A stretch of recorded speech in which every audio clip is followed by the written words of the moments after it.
कामदा एकादशी व्रत कथा। आज 8 अप्रैल को कामदा एकादशी व्रत रखा जाएगा। आइए सुनते हैं इसकी व्रत कथा। एक बार धर्मराज युधिष्ठिर कहने लगे कि हे भगवान, मैं आपको कोटि कोटि नमस्कार करता हूँ।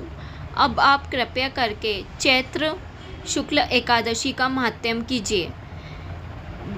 श्री कृष्ण कहने लगे, हे धर्मराज, यही प्रश्न एक बार राजा दिलीप ने गुरु वशिष्ठ जी से किया था और जो समाधान उन्होंने किया वे सब मैं तुमसे कहता हूँ। प्राचीन काल में भोगीपुर नामक एक नगर था। वहाँ अनेक ऐश्वर्य से युक्त राजा पुंडरीक नामक राजा राज्य करता था। भोगीपुर नगर में अनेक अप्सरा, किन्नर और गंधर्व वास करते थे। उनमें से एक ललिता और ललित नामक दो स्त्री पुरुष अत्यंत वैभवशाली घर में निवास करते थे। उन दोनों में अत्यंत स्नेह था, यहाँ तक कि अलग अलग हो जाने पर दोनों व्याकुल हो जाते थे।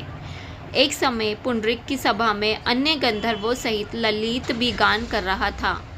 गाते गाते उसको अपनी प्रिय ललिता का ध्यान आया और उसका स्वर भंग होने के कारण गाने का स्वरूप बिगड़ गया। ललित के मन के भाव को जानकर कारकोट नामक नाग ने पद भंग होने के कारण राजा से कह दिया।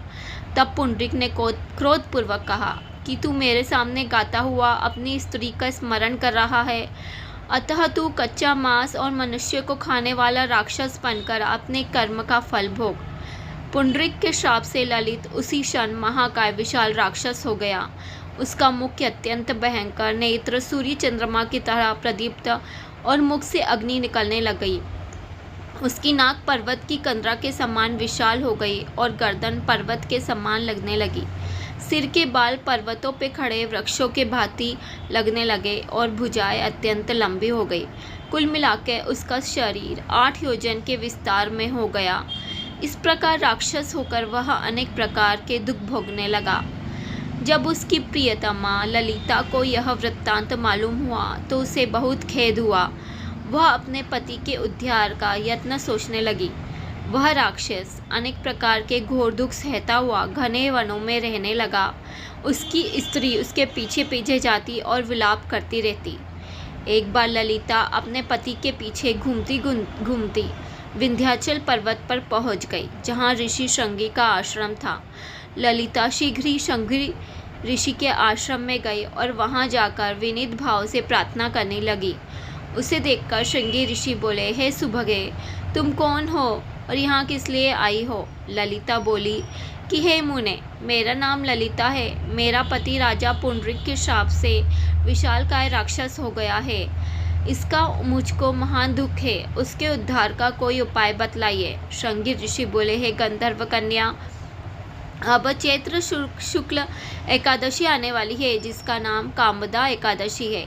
इस व्रत को करने से मनुष्य के सब कार्य सिद्ध होते हैं। यदि तू कामदा एकादशी का व्रत कर उसका पुण्य फल अपने पति को दे दे तो वह शीघ्र ही राक्षस योनि से मुक्त हो जाएगा और राजा का श्राप भी अवश्य शांत हो जाएगा। मुनि के ऐसे वचन सुनकर ललिता ने चैत्र शुक्ल एकादशी के आने पर उसका व्रत किया और द्वादशी को ब्राह्मणों के सामने अपने व्रत का फल अपने पति को देती हुई भगवान से इस प्रकार प्रार्थना करने लगी, हे प्रभो, मैंने जो आपका यह व्रत किया है इसका फल मेरे पतिदेव को प्राप्त हो जाए, जिससे वह राक्षस योनि से मुक्त हो जाए। एकादशी का फल देते ही उसका पति राक्षस योनि से मुक्त होकर अपने पुराने स्वरूप को प्राप्त हुआ। फिर अनेक सुंदर वस्त्राभूषणों से युक्त होकर ललिता के साथ विहार करने लगा। उसके पश्चात वे दोनों विमान में बैठकर स्वर्गलोक को गए। वशिष्ठ मुनि कहते हैं, हे राजन, इस व्रत को विधिपूर्वक करने से समस्त पाप नष्ट हो जाते हैं और राक्षस आदि की योनि भी छूट जाती है। इस संसार में इसके बराबर कोई दूसरा व्रत नहीं है। इसकी कथा पढ़ने या सुनने से वाजपेय यज्ञ का फल प्राप्त होता है। जय श्री कृष्ण।